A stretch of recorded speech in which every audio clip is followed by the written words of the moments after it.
Hello and welcome to the Meet the Translator podcast.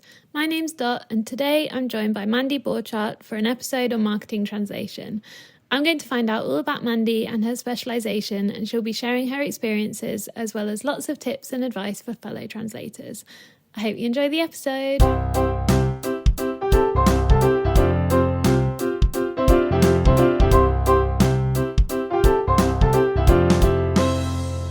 Hi Mandy, thank you so much for coming on my podcast. It's really nice to have you here and see you, not in person, but virtually. Yeah, thanks for having me, Dot. I'm really pleased to be on the show today. So could you start off with a little introduction about yourself? So who you are, what you do, and how you became a marketing translator? Yes, so I am Mandy Borchardt. I am a translator based in Germany. I mostly work from English into my mother tongue German, but I also speak Spanish and translate from Spanish into German occasionally. And I specialize in marketing translation. Yeah, and I actually took a pretty straightforward career path. So I studied translation in Germany. I did my bachelor's degree and my master's degree in Germany.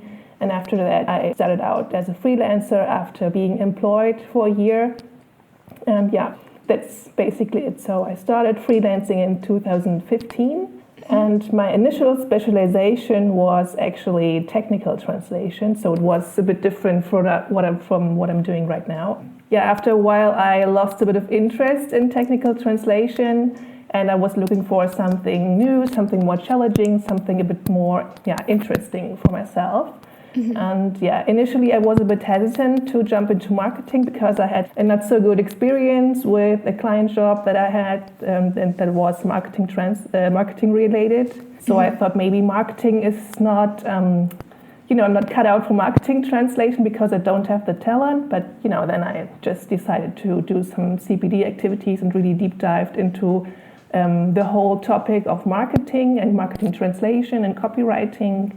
And then just try to get clients in the field, and that's how I became a marketing translator in the end. And then it turned out that I didn't have to have that much talent, that it was more of a skill that you actually have to acquire.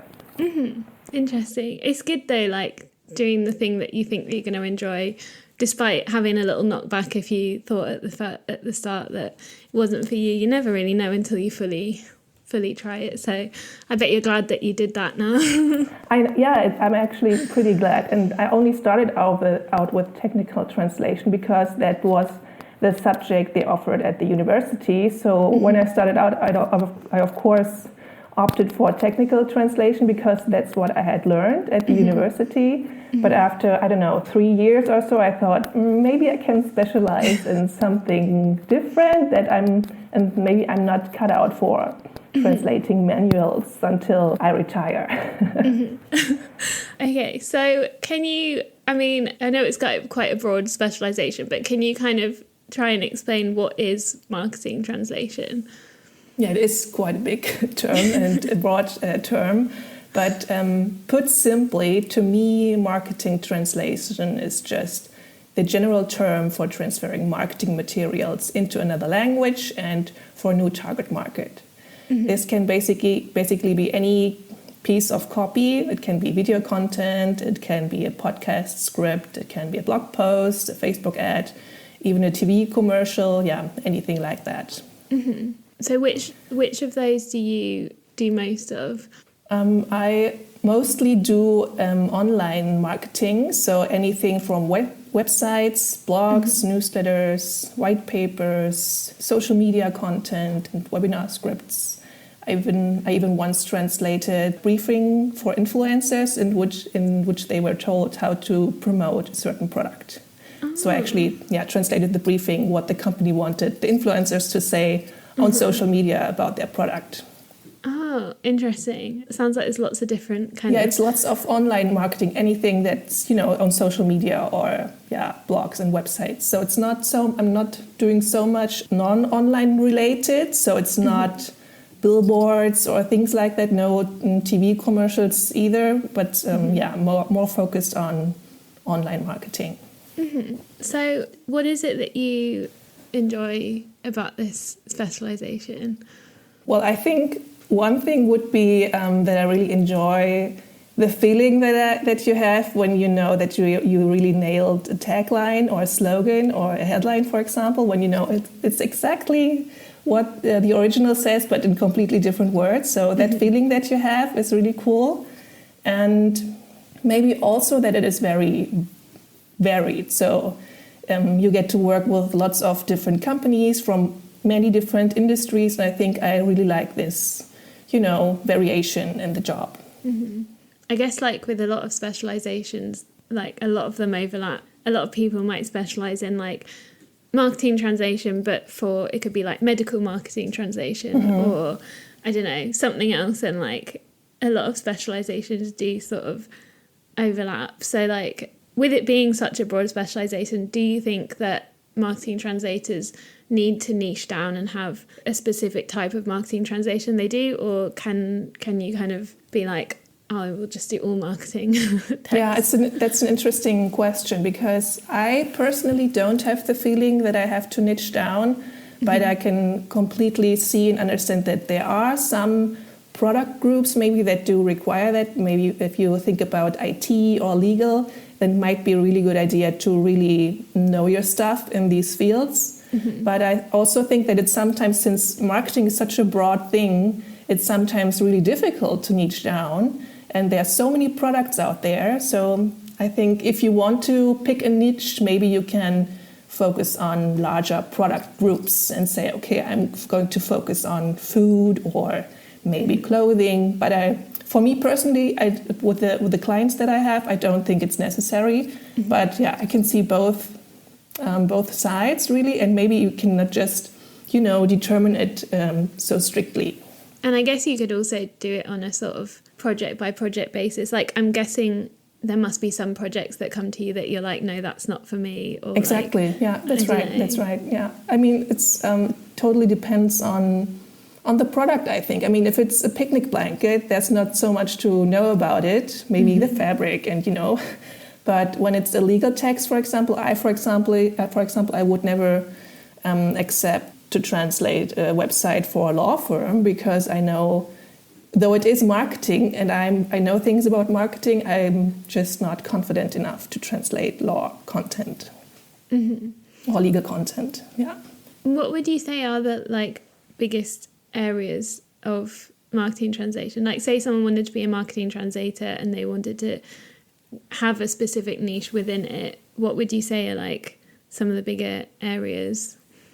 Yeah, as I said, maybe it's when you look around, it's like you could find niches that are larger product or service groups. So I think IT is a big niche, law or legal stuff is a big niche, maybe food and fashion as well. So that are larger niches that I could maybe determine. I've seen some people specializing in like sustainability marketing. Translation as well. I'm not sure how much. I mean, there would be a zillion niches out there probably, because there's so many different groups, different products and services out there. So it's really difficult to niche down. I know it's really, it's the common way to go for a translator, to pick a topic, a niche, and then focus on that. But I think in marketing, it's really overlapping so much, as you said, with other topics, that sometimes it's a bit difficult to, pick one. Yeah.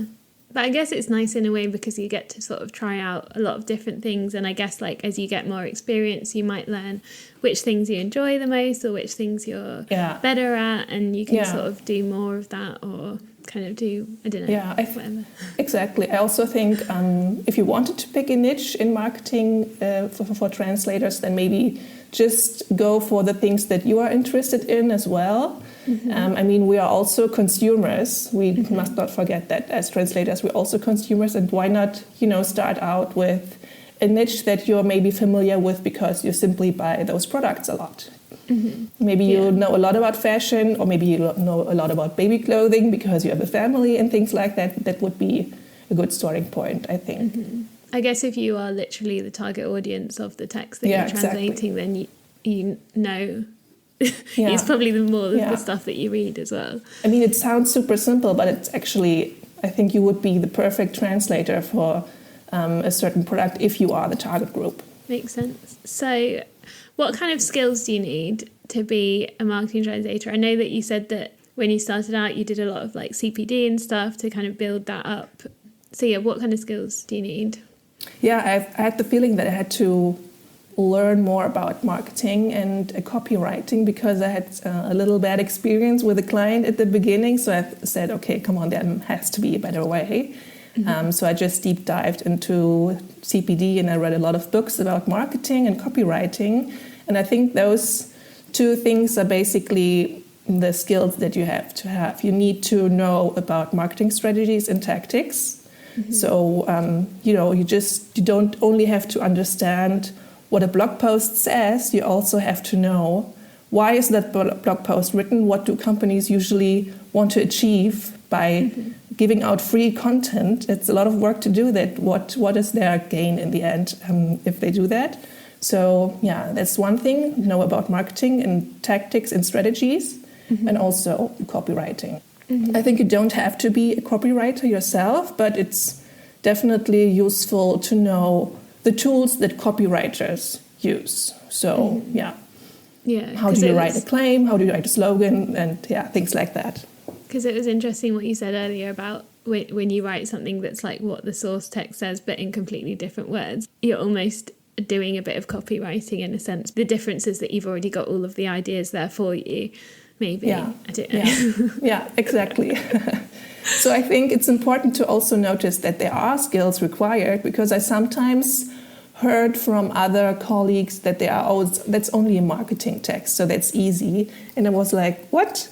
If it's a marketing text, how it can be easy then? So they compared maybe with technical translations or legal translations where there's a lot of research to be done. And maybe that's not the case for marketing translation. But it's not easy either. It's not, and you don't have to wait for creativity to strike either. You just have to know the tools that you have as someone, working in marketing and copywriting. Yeah, they're completely different types of challenging, really, aren't they? Like, you can't really say one is easier than the other. Like, they're just difficult in different ways. I guess it depends how like your brain works and everything. Like, some people might find one area easier than the other area, but so I would never say that marketing translation is easy, actually, even though also people sometimes say, well, if you know your stuff, then it's automatically easy. But I think I won't agree to that either. So it can be really difficult if it's a marketing text. Do you offer copywriting as well, or do you just do translation? I don't. I've read a lot of literature about copywriting, but I've never really dared to offer the service myself. I do copywriting for my own website, for example, so I didn't hire a copywriter for that. But maybe I will do that, or will deep dive into that a bit more, and just take the plunge and offer it. But for now, I'm only offering translation. Because I know it's something that I feel like quite a few marketing translators do start offering copywriting as well. It's a good combination, actually. Yeah. There's a few courses for, like, I know Natalie Lecker did like a content writing. Oh, that was content writing for translators. I know that's slightly different, actually, maybe. I don't. But so one thing that comes up a lot is the idea of transcreation, and I guess it's sort of something that also kind of you hear a lot along with marketing translation as well. So what would you say is the difference between transcreation and translation? Yeah, it's maybe not a very easy question to answer. I think generally speaking, a translation is maybe usually a bit more straightforward. So if you have your terminology ready, you can probably go through a translation faster than through a transcreation. And also the work process for transcreation is quite different from translation. In transcreation, you focus much more on the message and not so much on the words in a sentence. So I think that would be my general definition of the two. But also, and also in my experience, transcreation takes much longer. So you can spend maybe 10 minutes transcreating 3 words, and you can, translate a blog post that's pretty straightforward in maybe a day.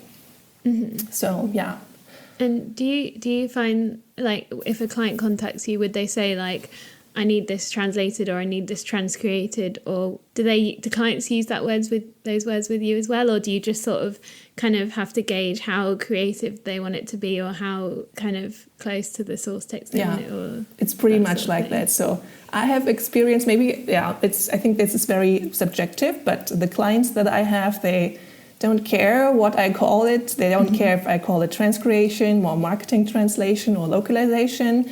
And they can't be bothered to differentiate these things. They just want to have their copy kind of written in another language, to say it really in basic words. So to my clients it doesn't really matter, and I just quote for myself. I will just skim through the text and see, okay, this is going to be a bit more work, this is going to be fairly straightforward and easy, so I just make summarize these things in my offer, but I just quote the job in general. And I guess a different, sorry, this is sort of like changing the topic slightly, but one thing that I know a lot of most translators have to deal with is NDAs. We do our work, we sign an NDA, and then a lot of the time we can't actually talk about what we've done or show anyone what we've done. I guess for a marketing translator, if you're translating like a website, for example, the website is then being published online. So do you find that you're allowed to like share that more and show what you've actually worked on? Yeah, it depends a little bit on the client. I have, for example, if you work with an agency, that's usually not the case because they don't want you to mention the end client or that you work together with them. But I also have direct clients whose policy is, no, we don't want to, mention our translators. I also have experienced these kind of things. So I can say, yes, some clients don't have a problem with that. So I also, for example, translated for other translation colleagues. They translated their websites, and they, of course, were absolutely fine that I mentioned that we work together and things like that. But it depends. It's really depends on the client that you work with. Some of them make it easier for you. For some, it's no problem to say, of course, just show off your testimonials on your website and mention our company. It's fine. But others are a bit more strict with that, even though it's a direct client. Yeah. Do you get to like have your name ever like credited on it, or no? I don't. I think I don't create much translations where this would be required, or where this is on a blog post, for example. I do lots of blog posts or newsletters and things like that. That's just not. It's not a place where you would put the translator's name. But it's fine. It's fine. Yeah. Because I mean, I know like a lot of the time with blog posts, like it will say who the author of the blog post is. Yeah, that's true. So they could put the translator. They could. Well. Maybe I should be a bit more. You could suggest. Maybe I should ask more. I don't know. So, what is the best project that you've ever worked on? Are you allowed to tell me about it? That's a tough question, I must admit. And maybe I think I don't have like the best project I worked on, but I had a couple of clients I worked with that I really enjoyed working with because I really liked the product that they sold. And one of them was, that might sound super boring, but I enjoyed it a lot. It was a British tile company, and they had so cool tile designs that I wanted to just tile my entire house with those tiles because they were so pretty, but they were super expensive. So I thought, okay, maybe 10 years I can afford those tiles. So that was really cool. Yeah, what else? Let me think. As I mentioned, I translated websites for other colleagues. That as well was really cool because you finally got to translate text about translation and translation services, and it was like, a fish in water. Yeah, because that's also, you're not necessarily the target audience, but you know that inside out because you are a translator. Exactly. So you know the service so well, so you can translate it really good. Yeah. Yeah. It's like you are the client rather than being the target. Yeah. I bet it must be hard sometimes when you translate like products or services or things that you really want yourself. Like it must be hard not to like finish your work and then go and buy the thing that you just translated. Yeah. I also did lots of tourism content, and I was like, okay, great. I sometimes stop translating because I wanted to watch a YouTube video about whale watching for 5 minutes. But I bet you get a lot of holiday ideas from that. Yeah. Yeah, you've mentioned that you work with direct clients. You've mentioned agencies as well. Do you kind of have a mix of both then, or do you work with more one or the other? Well, it changes constantly, I have the feeling. I started with agency clients only. Mm-hmm. Then after a while, I had both. Then last year, I had only direct clients, and this year it's a mixture again. So I feel like it's constantly changing. Mm-hmm. Do you enjoy having a mixture of both, or do you prefer one over the other? I think I enjoy that I have the option to have both, because I see the advantages and disadvantages of both. So sometimes, some people are maybe like direct clients are the way to go, but I also see direct clients can lay off their departments, and then you kind of lost that client, and then you're happy if you still have a couple of agencies that you work for, so you can kind of buffer that. So yeah, I think a mixture of both is something I enjoy. Mm-hmm. That makes sense. I think I feel the same. Like it's nice having a variety. I saw on your website that you offer your clients a starter guide to entering the German market and like a website roadmap and mentoring sessions. So you do a lot of things, it sounds like, other than just like doing the translations. How does that benefit your clients? Do you enjoy doing that as well? Because I know a lot of people do like just the translation. Yeah. What made you want to do that? Sorry, that's lots of questions in one. Well, I completely understand. I mean, what made me do it, that's maybe a good way to answer the question, is that when I translated texts for my clients, I often wondered why they want to have that text translated, because to me it didn't make sense for the German target audience. And those were mostly agency jobs, so it kind of was obvious that the project managers didn't really, discuss any marketing strategy with the end client. So to me, as a translator, it was hard to translate this text because I didn't know how would it fit in with the target group. Didn't really make much sense sometimes. So I thought, okay, that it's obvious that translation is not the only part of selling internationally. It's not just offering your website in a different language. You kind of also have to think of a new marketing strategy for that new target market. And I think some companies, they kind of neglect that a little bit because they just maybe don't have the knowledge that they need to judge that really. So what I'm trying to help my clients with is, seeing the bigger picture and see how they can sell to the German market beyond translation. So I help them understand the German customer better, even though they don't speak the language and they probably have never met their German customers in person, and give them, this kind of awareness and culture and marketing as well. So I guess the differences would be, like, the first thing I think of is things like holidays or things like that. Like you might have, like in Germany, you celebrate Christmas Day on a different day to, for example, in the UK, for example, and things like that. Is that like one of the main things, or like what other things kind of? Yeah, it's just it's that, for example, like your marketing calendar would probably look a little bit different, but it's also just cultural preferences of a German. So there we love safety, for example. We want to be always on the safe side with things. So protection of personal data is super important to Germans. And if you neglect that because in your own country this is just not such an important topic, then you kind of miss out on opportunities to generate trust in your German customers. And these things, I mean, it's not rocket science really from our perspective, because we are trained to, as translators, we are trained to see cultural differences. But as someone who has never really had to deal with these kind of things, I think it's difficult to see those things. And we have to, explain a lot and train them to see these differences and, raise some awareness, as I said. So do you find that all this knowledge that you have from having marketing as a specialism, does that help you when it comes to marketing yourself? I know you said that you were able to write your own copy for your website.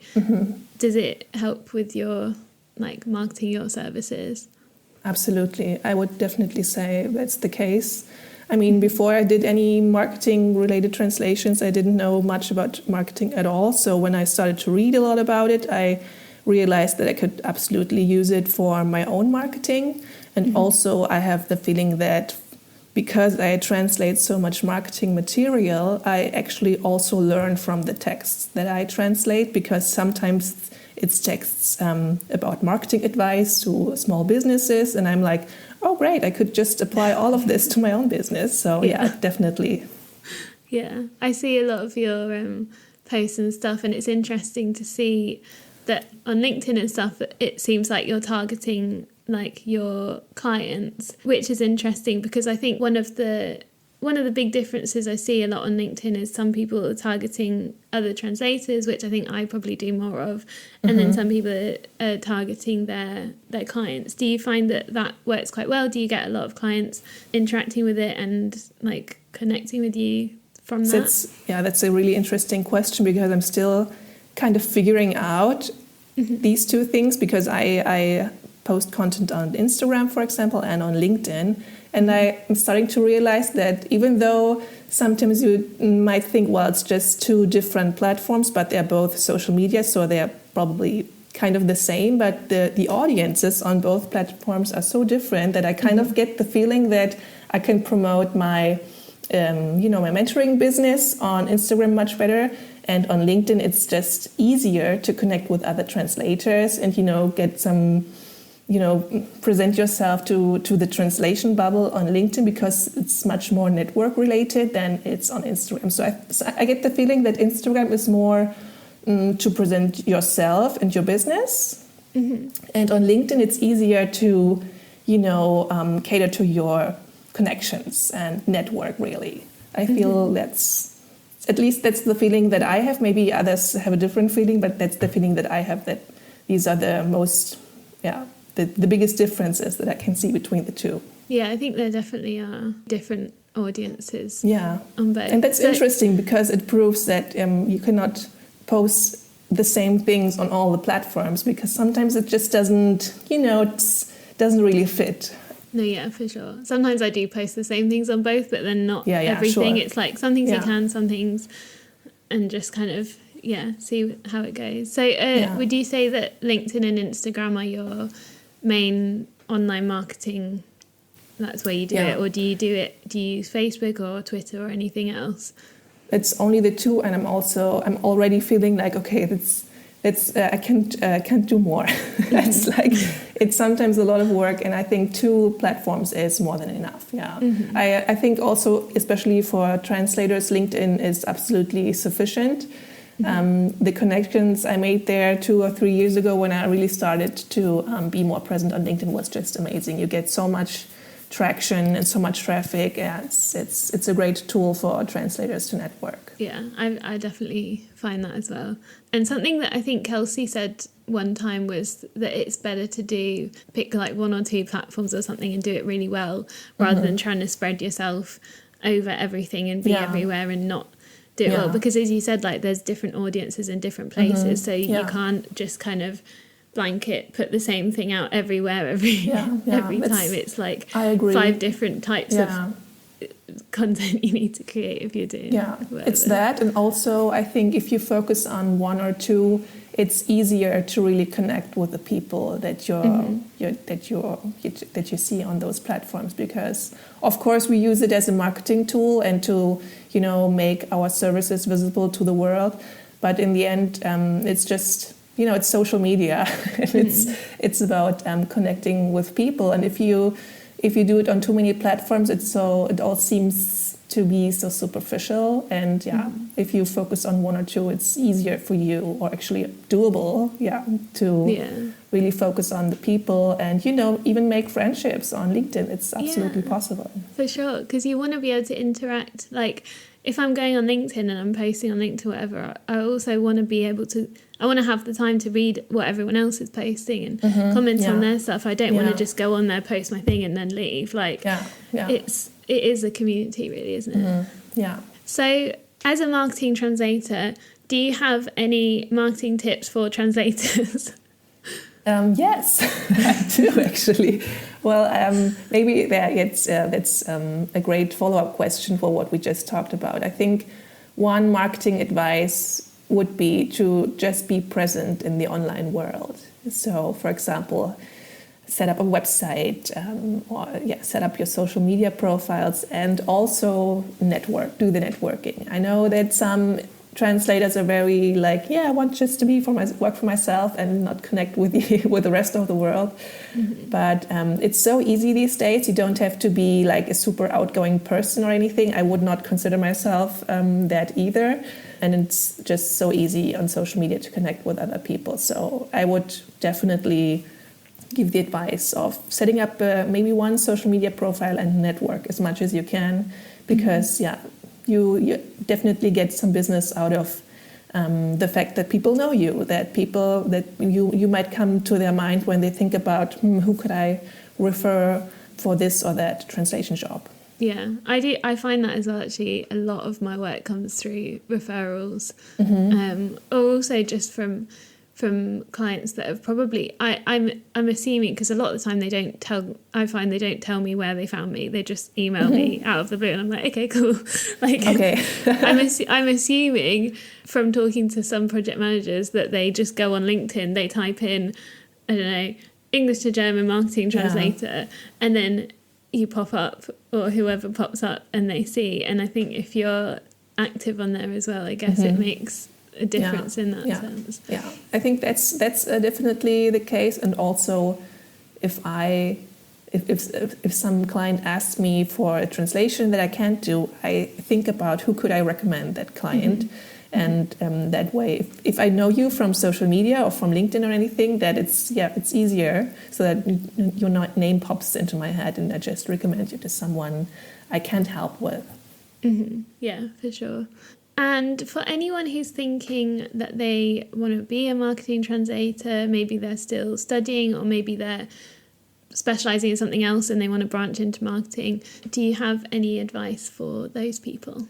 I think, if you want to specialize in marketing translation, just do as much reading as you can in this topic. I know, as I mentioned before, maybe for some it doesn't sound like a real specialization because it's just marketing, but it's a skill you can learn.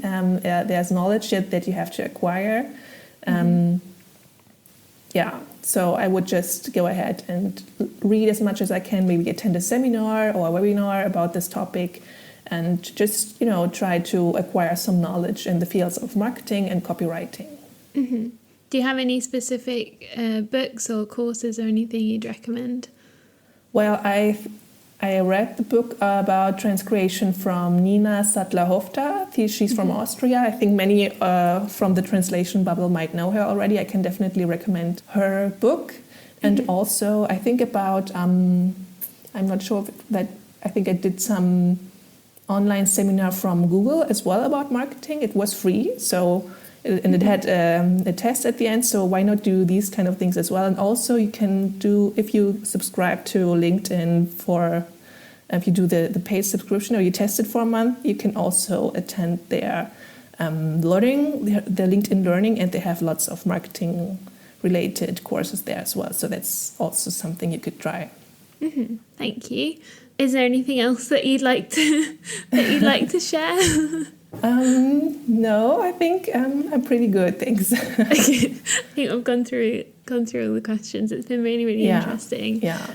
So, if anyone does have any more questions for you, or they want to get in touch, or they're looking for a marketing translator, what's the best way to contact you or find you online? Well, the best way to find me online would probably be LinkedIn. So if you want to get in touch, just feel free to send me a connection request and maybe mention that you found out about me on this podcast. It's always good to know, where people come from, how they found out about you. So LinkedIn would be definitely a good choice. Okay, in the show notes I will put your LinkedIn so it's easier for everyone just to click on it and go and connect with you. Yeah, thank you. Awesome. Yeah, thank you so much for being on the podcast and sharing all your knowledge. It's been really, really interesting and lovely to chat to you. Yeah, it was wonderful to chat to you too, Dot. Yeah, finally we got the chance to really talk to each other. Yeah, it's been nice. It was really nice. Thanks for having me and thanks for the invitation. Thank you. Thanks for listening to this Meet the Translator episode on marketing translation. I hope you found it as fun and interesting as I did, and thanks again to Mandy for joining me. Check out the show notes for useful resources and a link to Mandy's LinkedIn profile. If you have any questions or comments about the podcast in general, send an email to meetthetranslator@gmail.com.